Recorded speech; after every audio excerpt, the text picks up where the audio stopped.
Okay, second and final race of the day on circuit for the 1986 Touring Car Legends, featuring a multi-class system, and we're going to get them on track and ready to go. Then they're already down on the grid. We'll get the grid lineup sorted for you very shortly and sort out what class is which.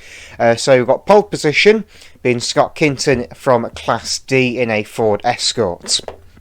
That's an RS 1600. Alongside him is Ben Singleton in second place, another Class D car and also an RS 1600. Then we have position number 3, that's going to be Nigel Foster, again another Ford Escort RS 1600 Class D. Then we've got John Smith, position number 4, in an identical car to Scott Kinton, so just watch those two, they will get very confusing as the day goes on. That will be another Ford Escort RS 1600, also in Class D. Position number 5 is going to be the first of the non-Class D machinery. That's going to be a Class C car, being driven by Charlie Uccioloni in the Ford Escort RS Turbo. So that car a bit quicker in a straight line to the 1600s we've seen in Class C. That has actually been beaten today already by one of the Class D cars, which is there in position number 6. That's Aaron Mcgrath in a Toyota Corolla. That's, I believe, a Toyota Corolla 11, that car. That is in Class D. We've got no Class B cars here this afternoon, unfortunately, so you aren't going to see any of those on track, so no Volvos or Mercedes out there. So position number 7 is going to be the Rover SD1 Vitesse of Owen Potter. That car is running in Class A, which is the quickest class of car here today. And then at the back of the grid, we have the BMW 635 that has been driven by Jordan Fleming in position number 8. So that's the grid lineup then for these touring cars. Quick rundown of the class system for you. So Class A is for cars over 3000cc. Class B for cars between 2100cc, 2001cc, and 2999cc. No cars in that category today, I'm afraid, so that doesn't really matter. Class C is for 600cc cars and under, which are forced induction, which is what the Ford Escort RS Turbo is. And then Class D is the most basic class we've got for cars naturally aspirated under 1600cc, including 600cc as well. So this will be a 10-minute race, a reverse grid of the finishing order of race 1, so the quicker cars have got to make their way through from the back. The lights on in the gantry, waiting for the green, and away we go. So Archie has a terrible start there in his Escort, and well, look at this, the big bangers from the back going straight through the middle of all of them, and that is a 1-2 already for the Class A cars. Jordan Fleming takes the lead in the BMW as they head round Cops for the first time, and we're going to see if the SD1 can do anything going into Maggots. It's looking likely at the moment. They go side by side into Maggots complex. A bit of a twitch on there from the Beamer on the inside as they make their way towards Island, and the BMW's been collected there. Nearly goes around. The SD1 has stopped. The Class A cars all over the place got Class C and Class D crashing into them. That was absolute carnage down at Island for the first time. Yeah, a very messy couple of corners there for the Class A cars. They just got into each other as they come down now towards the back straight towards us where they link with the Grand Prix circuit. You just see the power of that Rover coming through the field. That mighty V8 coming through the little 1600s. Yes, just trying to get past the 58 of Aaron Mcgrath in his Toyota Corolla. I believe it's currently John Smith, I think, at the front of the... I think it's Scott Kinton, at the front of the Class C battle. And through they go. Oh, and the Corolla blocks the Class C car there. That was Charlie Uccioloni getting his nose cut off, I believe, there in his Escort Turbo. That car was beaten. No, in fact, he's gone off. Round goes the Escort into the gravel trap. And that's Uccioloni's challenge over, I think, already. Yeah, just a bit unfortunate, just got into the rear wing of whoever's Escort that was and just flew off into the gravel there. So the Class A cars are now back at the front, and this looks like it could be a really good fight in the little Class Ds. Yes, I think we've just seen the 85 car go past 58. That one is Nigel Foster, who is now, I believe, second place in Class C. As they go side by side for second. Aaron Mcgrath on the outside. They head down towards Copse Corner for the second time in this 10-minute race. So looks like Class C is going to be placed. Look at them, the two Class A cars have gone away at the front now after a bit of a tangle early on. And there's contact there, and almost around goes Foster, seesawing at the wheel. Somebody's gone off in the back of shot there. Yes. That's actually going right off the track in the turbo. But other than that, we seem to be okay at the moment, as I think we've still got Kinton trying to go around the outside of... Smith trying to go around the outside of Mcgrath, and off again goes Archoni in the background. Arcoloni not keeping it on the road very well. That's 2 laps he's gone off in places, but this is good. Side by side as a head down around the back. One of these multi-bloom red escorts, I think it's Smith, we has established, and Aaron Mcgrath defending. Smith looking around the outside, trying to get the cut back on the exit. Can he do it going into bridge? He'll be brave if he can. It's going to be a very, very interesting move if you can make it. I think the Corolla's got the straight line speed, where the Escorts are more at home in the corners, which I didn't think I could ever say about a classic Ford. Behind them, we've got a fight on again. This is within Class C. This is for 4th place in class between Foster and Singleton. Then they've got the Class C car behind them of Archoni, who has already won his class outright today, because he's the only Class C car here. But the Class D battle has been very, very entertaining indeed so far, as Foster keeping his nose ahead of Singleton there as they still scrap on as they come towards Woodcote. We'll have a look forwards, and now we can see we've got, I think that's possibly Smith fighting with the Mcgrath there, as we can see the straight line speed, the Corolla coming into play. We'll see the Escort come filing through probably at Cops. We do indeed, as I've just seen behind the Archoni in the Class C cars managed to find his way past the 2 Class D cars fighting at the back of their class, and will now make his way forwards towards the rest of the Class D battle. And still got Smith, I think that is going around the outside of Mcgrath, going into the right hander, but he's gone off at Island, which could cost him dear as they head down towards the hairpin. He got in front of him, but just ran a little bit too wide in the middle part of the corner, and that's allowed Aaron Mcgrath to go. Oh god, we got a spinner off, I think. One of the Escorts has gone off, one of the Class D cars, he's gone off, we can't quite see him in shot. I think that might have been Nigel Foster. It was Foster that went off. He got collected through Island chicane by Singleton. That's caused the car to spin. Now look at this. We've got a Class D car almost overtaking a Class C car on track. That was an interesting one. The Class C car has buggered off and got into the right-hander at bridge absolutely flat out. So that's clearly showing the turbo sprawling up there. Obviously, I think the turbo is not quite as competent in the corners because it's a bit quicker, and obviously old Escort brakes combined with the turbo probably aren't the best possible situation. And this is now the lead battle in Class A. So I've got the BMW leading the way with the Rover in second place. They both go right off the track at Cops. Yep, trying to not spin these cars because the Class A cars are very, very soft and they can spin quite easily with all their power. Flames spitting out of them as they change down as they head towards the Island hairpin. Now Potter's all underneath of Fleming. Can he get a move done as we head down the back straight? That Rover's got more top end than that BMW, but that BMW's lighter on exit.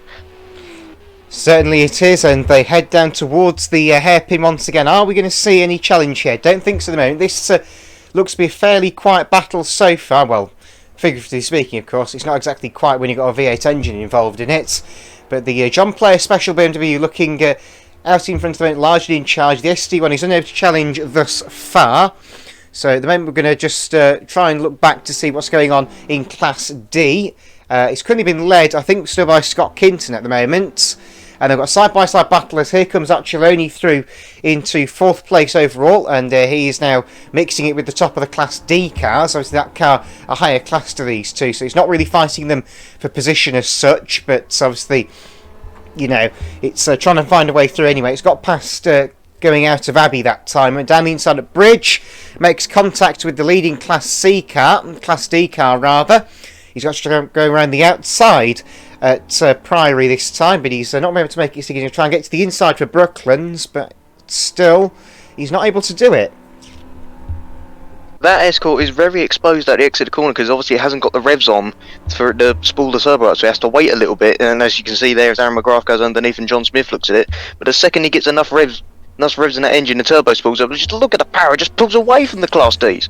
Yeah, it's absolutely mental in the straight line, that car.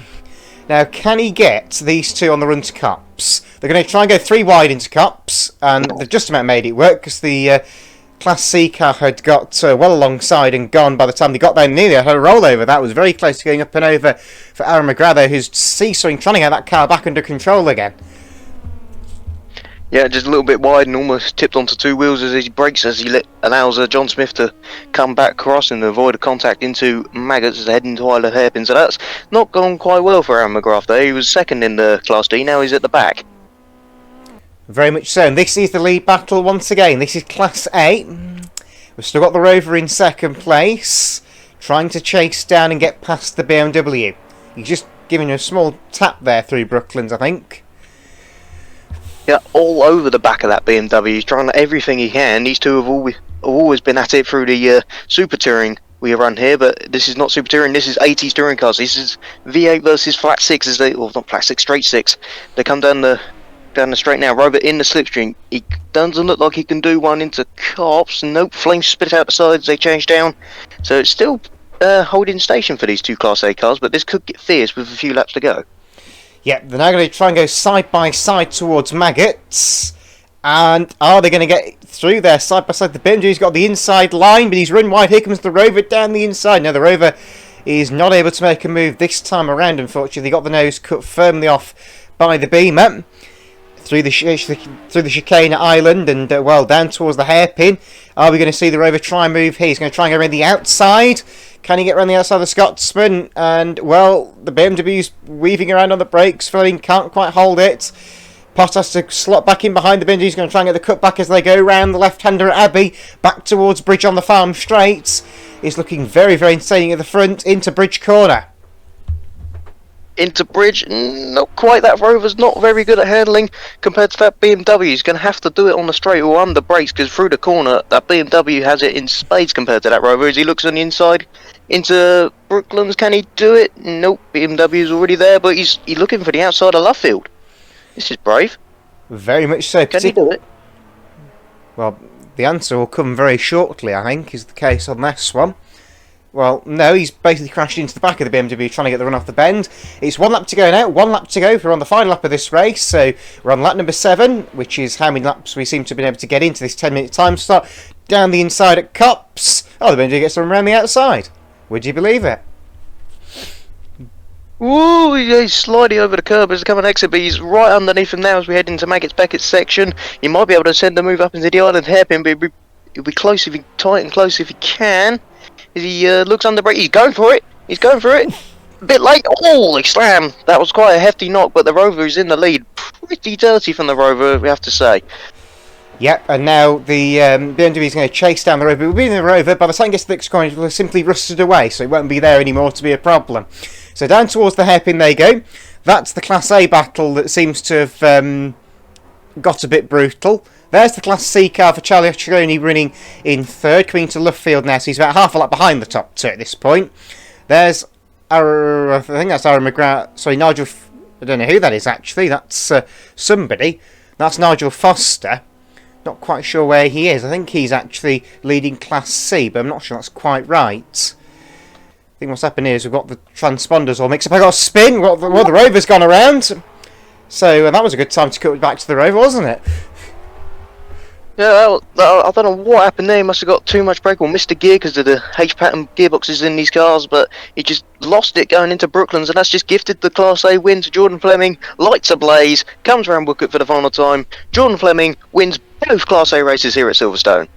Yeah, so I'm correct. Nigel Foster was actually the back of Class C, Class D rather. That was me messing up the direction on the cameras. There's Class C leader and lone Class C competitor, but this is the Class D battle. This is the leader, Class D, the two identical escorts, plus the Corolla. This could be interesting as they come into Brooklands for the final time. Are they going to see any changes?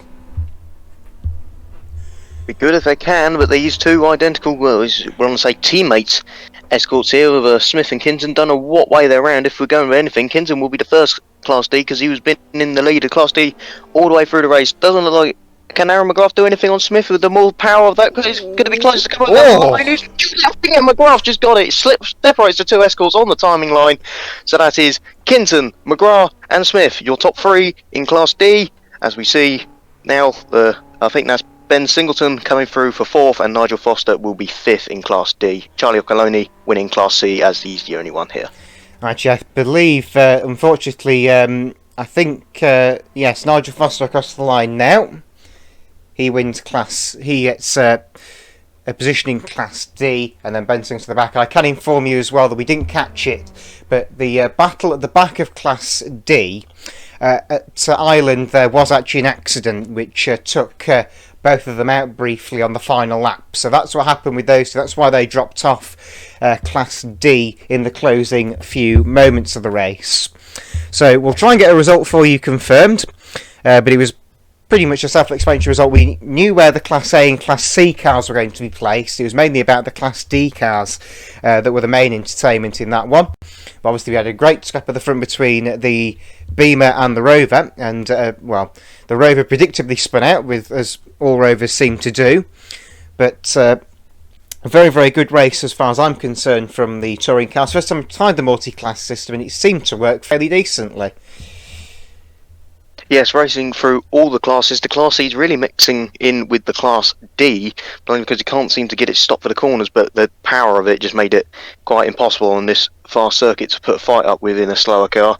And we just found out what happened with the Rover in Class A on that last lap. He went from third to first instead of second. He missed a gear, and it just locked the rear axle and spun him around. That will do it. That will do it very much indeed. So we'll get the result given to you then for 1986 Touring Car Race number 2. So first place was Jordan Fleming, Class A. Second, Owen Potter, Class A. And third, Charlie Occoloni, Class C. Fourth was John Smith in Class D. So he was actually the leading Class D car at the last bend there. So he must have found a way past Kinton out of our sight. Fifth place was Mcgrath, also in Class D. Second place in Class. Sixth was Scott Kinton, third place in Class D. Seventh was Nigel Foster, fourth place in Class D. And eighth place was Ben Singleton, fifth place in Class D. So the overall class winners were Jordan Fleming won Class A in the BMW. Charlie Occoloni won Class C in the Ford Escort RS Turbo, and then the final class winner was John Smith in Class D in his Ford Escort RS 1600. We nearly had the Corolla win Class D in that race, but it was not to be on the line. Yeah, left it a little bit too late to form a charge, but it was lucky you got Kinton on the line. Very good race for these cars, and they might make a return, we never know. But brilliant demonstration of what touring car was pre-1990s, which we normally run here, and we hope you enjoyed it. It was a brilliant battle. Indeed. So there we go. That is the 1986 touring cars put to bed, really. Then that concludes their days, their day of racing. The various engines have been drawn silent for one final time. But with that, on behalf of us all here at VCR, thank you very much for your support once again. Slightly interesting format this time with the multi-class system. Something we weren't too sure was going to work properly, but it certainly did with brilliant battles in Class A and Class D in particular. Class C, unfortunately, with only one car, was not really able to have a battle as such, but the Class C car still mixed it up with some of the slower cars in the early stages, and hopefully in the future we can see Class B make an appearance in due course. But that will round out our days racing at Silverstone. Thank you very much for your support, and we'll see you again very soon. Goodbye.